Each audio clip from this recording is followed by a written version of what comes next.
Weak men are haunted men.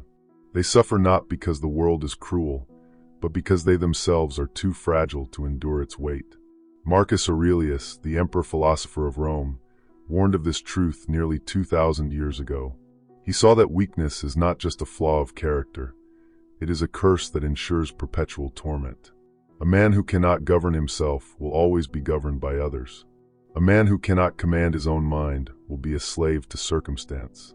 And a man who avoids struggle will find struggle hunting him in ways far darker than he imagined.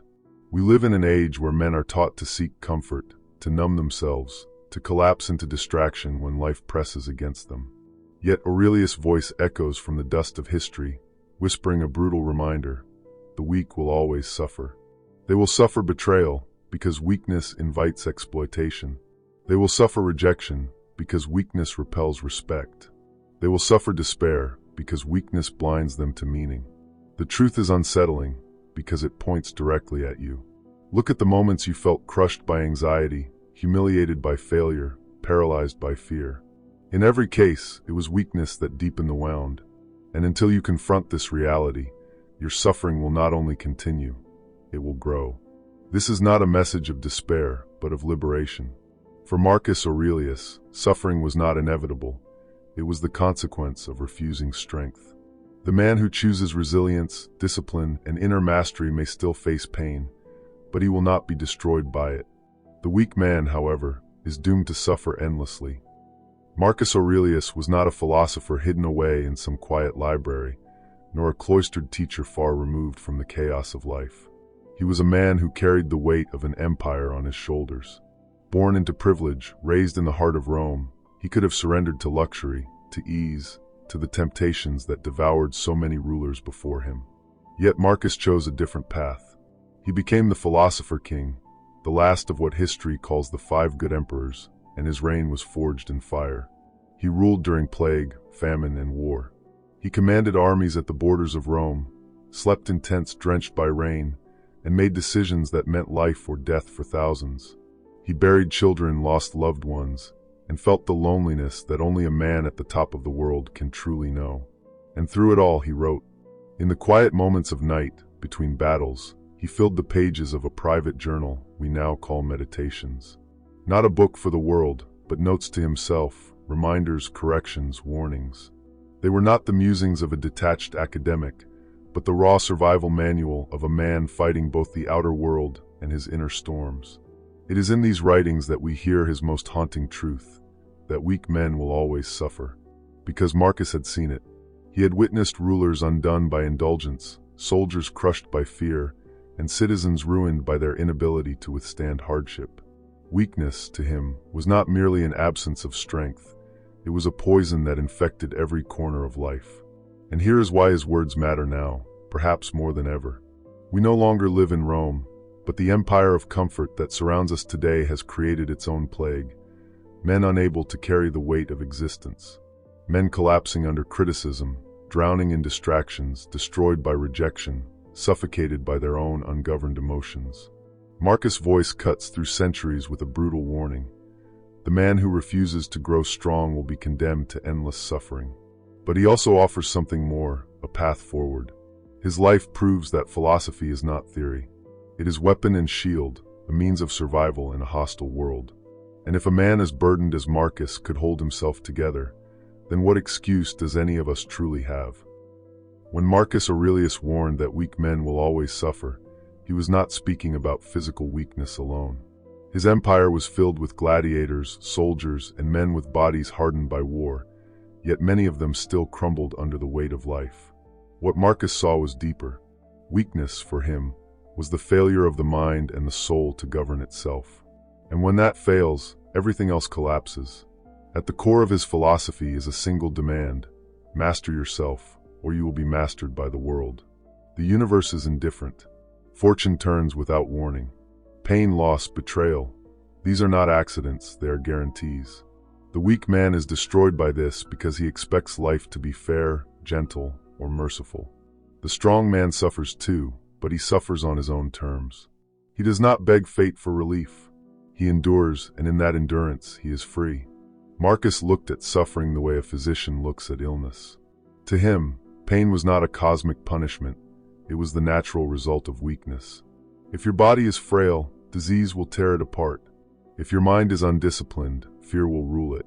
If your soul is unsteady, desire and anger will chain you. Weakness is an open wound that the world will always find and press its finger into. Imagine a Roman soldier standing on the northern frontier, shivering in the freezing winds of Germania. The strong soldier feels the same cold, the same hunger, but he does not collapse. He steadies his breath, sets his mind, and carries his shield. The weak soldier whimpers, curses his fate, and becomes a liability to everyone around him. Both men face the same storm, but one suffers as a victim, while the other transforms suffering into fuel. Marcus knew this difference determined not just survival in war, but survival in life itself.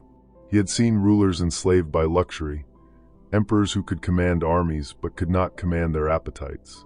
Men like Commodus, his own son, who inherited the throne yet squandered it in debauchery. Aurelius understood that this kind of weakness was worse than death, because it poisoned not only the man, but everyone under his influence. A weak emperor brings suffering to millions. A weak father spreads suffering to his children. A weak man, even in private, infects everything around him with the disease of his own collapse. This is why Marcus constantly reminded himself to expect hardship. He wrote, "You have power over your mind, not outside events. Realize this, and you will find strength." Here is the brutal honesty. Life does not care about your complaints. The plague that ravaged Rome did not spare the innocent. The wars he fought did not pause because men begged the gods for mercy. Marcus knew that reality is merciless. And so the only way to face it is to become merciless with yourself, to cut out weakness before it condemns you. Think of a modern man who spends his days drowning in anxiety. His weakness is not a lack of intelligence, but a lack of discipline over his own thoughts. Every insult burns him. Every rejection lingers. Every setback becomes proof that life is against him. He spirals because he believes he has no control. Marcus would call this man enslaved, not by chains, but by his own mind. His suffering is not coming from the world. It is coming from his refusal to master himself. Marcus' philosophy was Stoicism, but not in the sterile way many repeat it today. His Stoicism was bloody, raw, tested against real loss. It demanded courage in the face of inevitable suffering. He did not teach men to be emotionless statues, but to be unshaken by the inevitable. The weak man drowns in pain because he believes he should be spared from it. The strong man accepts pain as part of the bargain of living. He does not ask, "Why me?" He says, "Why not me?" Weak men suffer endlessly because they run from suffering. They numb themselves with pleasure, and in doing so become even weaker. They avoid conflict, and in doing so invite humiliation. They chase comfort, and in doing so guarantee their destruction the moment life strips it away. Strength is not the absence of pain, it is the refusal to be broken by it. Marcus embodied this, and he demanded it of himself every day, because he knew the alternative was far worse. Consider one of his meditations. If you are pained by external things, it is not they that disturb you, but your own judgment of them. And it is in your power to wipe out that judgment now. This is the essence of his warning. Weak men hand over their judgment to the world. They let insults, losses, and fears dictate their inner state. They are tossed like leaves in the wind, suffering not because the storm is stronger than them, but because they refuse to plant their roots. To Marcus, strength was not optional. It was the dividing line between those who lived as free men and those who lived as perpetual slaves. Not slaves in chains, but slaves to desire, to fear, to comfort, to other people's opinions. Weakness condemns a man to slavery of the worst kind, the slavery of his own ungoverned mind. And so the verdict is final. Weak men will always suffer because weakness itself is suffering. In the end, Marcus Aurelius' message is simple but terrifying. Suffering is not random, it is deserved. Not in a moral sense, but in a natural one. Just as fire consumes the fragile and spares the tempered steel, life consumes the weak and honors the strong. This is not cruelty, it is law. And the man who ignores this law will live in torment, wondering why life has betrayed him, never realizing that he betrayed himself first. To understand Marcus Aurelius' warning in our time, you must strip away the marble statues, the faded scrolls, and the dust of history. His empire may be gone, but his truth is alive in every man's daily existence. The weak still suffer because the laws of life have not changed. Only the arena has changed. The battlefield is no longer Rome's frontiers. It is your mind, your relationships, your career, your society. And the same law applies. Weakness guarantees suffering. Think of relationships first, because this is where weakness shows itself with ruthless clarity. A man who is needy, insecure, desperate for validation, will always suffer in love. Women may comfort him briefly, but deep down they recoil from dependence. Marcus understood this, though he never spoke of it in the modern language of dating advice. He simply knew that weakness repels respect. A man who begs for affection will be denied it. A man who clings will be abandoned. A man who cannot stand alone will be left alone. Strength is what draws others near, not the promise of ease, but the assurance of stability. And yet, look around.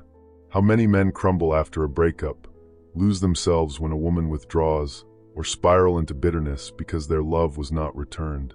Their suffering feels cosmic, as if the universe has cursed them. But Marcus would tell them the truth.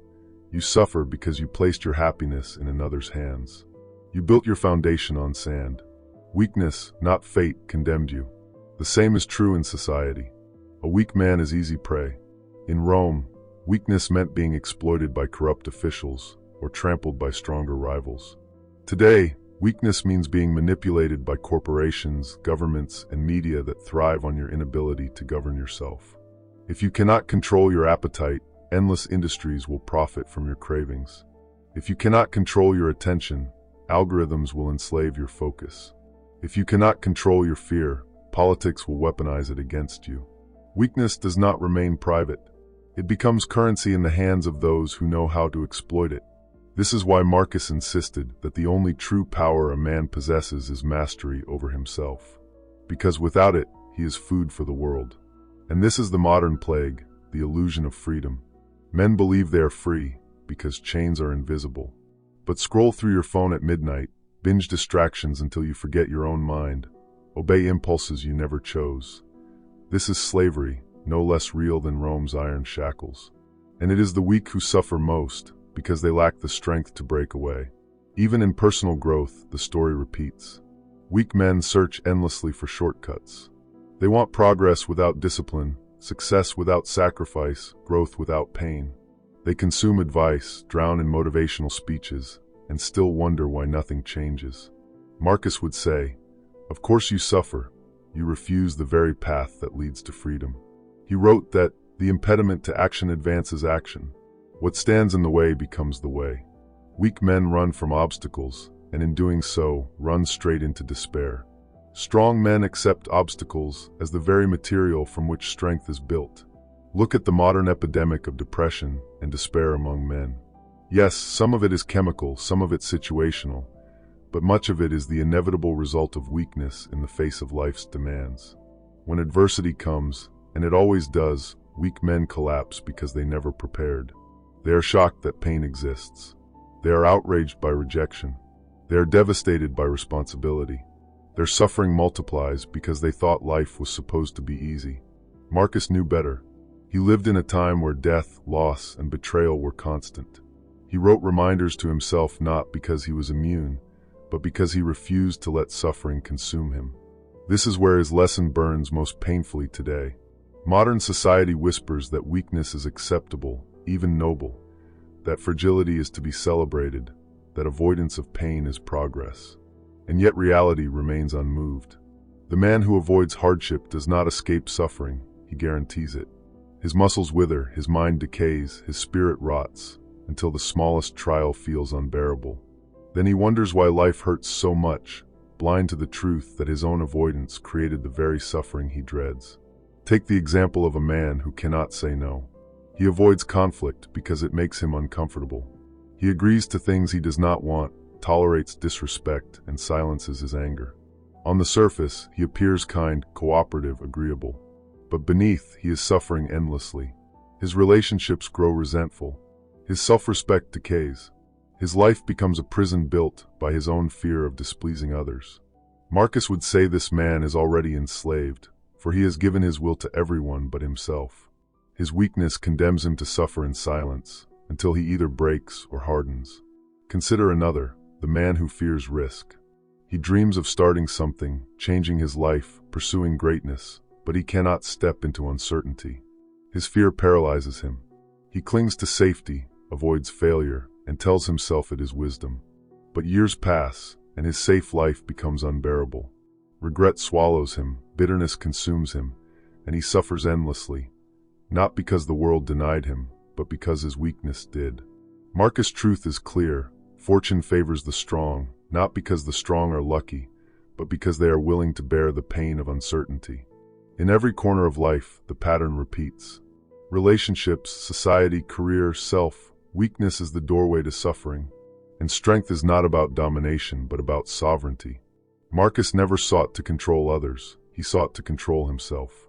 Because he knew the weak man is always controlled by desire, fear, rejection, manipulation, regret. And the suffering that follows is not accidental. It is law.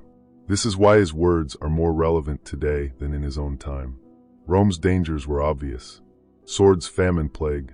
Today's dangers are disguised as comforts. Endless entertainment, instant gratification, soft lives that corrode the soul. Men do not collapse from hunger, but from overindulgence.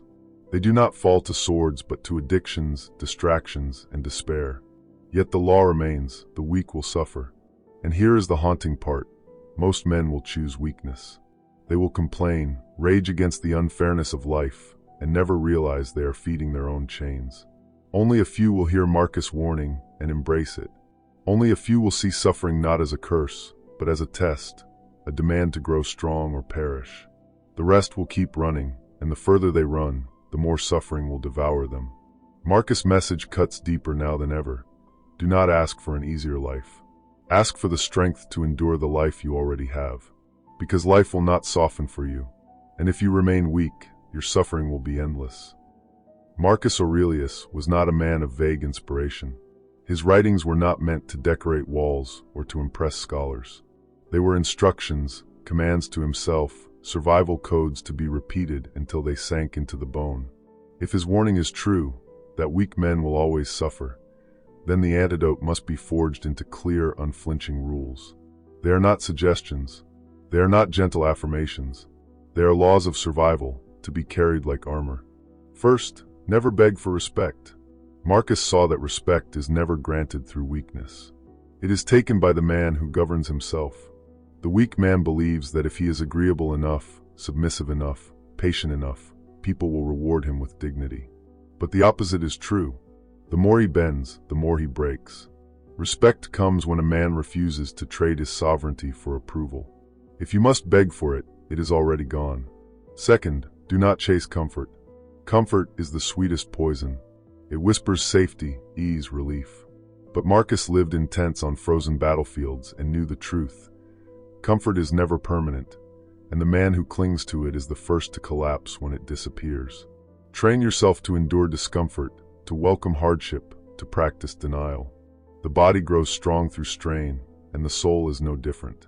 What feels like suffering now becomes strength later. Third, master your thoughts, or they will master you. Marcus returned again and again to the power of judgment. The world may wound you, but it is your interpretation that determines whether you fall. Weak men hand over their minds to the insults of others, to the chaos of circumstance. Strong men seize control of interpretation. They refuse to let their inner fortress be invaded by every passing shadow. Your mind is your kingdom. Guard it, or it will be ruled by anyone who dares step inside. Fourth, accept suffering without resentment. Weak men cry, "Why me?" They see pain as injustice, as a cosmic betrayal. Marcus refused this illusion. He reminded himself that death, loss, and pain are the natural elements of life. To curse them is to curse reality itself. Strength comes not from avoiding pain, but from embracing it as the very path that forges you. What stands in the way becomes the way. Fifth, do not trade your soul for desire. Many of Marcus' meditations warn against lust, greed, and the endless hunger for more. Weak men are consumed by appetite, more wealth, more pleasure, more recognition. And yet their suffering only deepens, because appetite is never satisfied. The strong man disciplines desire. He enjoys what he has, denies what he does not need, and remains unbroken when pleasures fade. A man ruled by appetite is a slave, no matter how high he climbs. Sixth, confront fear directly. Fear is the most ancient master of men. Weak men retreat, and their world grows smaller every time. The strong man steps forward, even trembling, and each step enlarges his kingdom. Marcus did not tell himself to wait until courage appeared. He commanded himself to act, to meet fear head-on. For every fear avoided is a chain added, and every fear faced is a chain shattered. Seventh, never surrender your time. Marcus knew his reign was brief, his death inevitable. He wrote often about the shortness of life, and how wasting time was the ultimate weakness. Weak men drown in distraction, postpone action, and live as if eternity were guaranteed. Strong men treat time as sacred. They cut away what is trivial. They refuse to squander their lives on things that make them smaller. Weakness wastes life, strength redeems it. Finally, build yourself to withstand solitude. Weak men fear being alone. They seek constant noise, attention, and approval. Marcus, even as emperor, practiced solitude, writing to himself, testing his own mind. He knew that the man who cannot stand alone will always be broken when abandoned. Strength is the ability to remain unshaken in silence, to be your own company, to walk through darkness without clinging. These lessons are not abstract. They are commands carved into the flesh of reality. Each one is a defense against suffering. For the weak man ignores them and pays the price in endless torment, while the strong man lives by them and finds liberation even in hardship. The truth Marcus Aurelius left us is merciless, but also merciful. Weak men will always suffer, but weakness itself is a choice. It is cultivated through avoidance, through indulgence, through surrender. Strength, too, is a choice forged through discipline, through endurance, through mastery. No man can escape suffering, but every man can decide whether suffering becomes his chains or his weapon. Remember this: the laws Marcus lived by were not for philosophers in marble halls. They were for warriors, emperors, fathers, men surrounded by death and betrayal.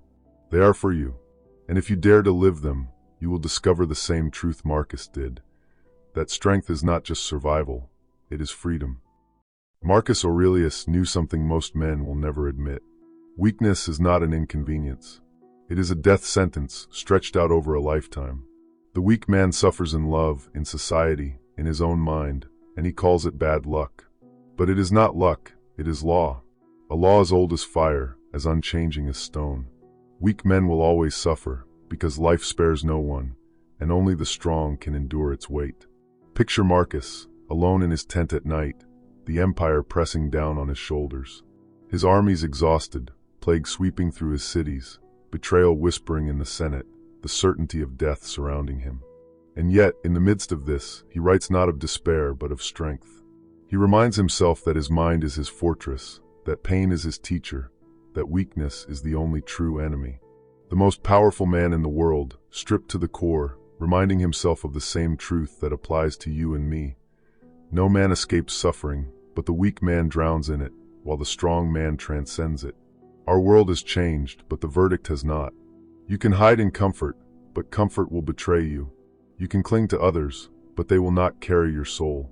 You can curse fate, but fate does not listen. The only path is the one Marcus walked, strength through mastery of self. Discipline instead of indulgence. Acceptance instead of resentment. Courage instead of retreat. Hear his warning as it was meant to be heard, not as poetry but as survival. Weak men will always suffer, and if you remain weak, your suffering will grow until it consumes everything you love. But if you choose strength, if you govern your mind, harden your spirit, and embrace the trials before you, then suffering becomes something else. It becomes your forge. It becomes the fire that shapes you into iron. Marcus Aurelius did not promise relief. He promised reality. And in that reality, you are faced with one choice: remain weak and suffer endlessly, or grow strong and walk through suffering as though it were nothing more than the air you breathe. The decision is yours.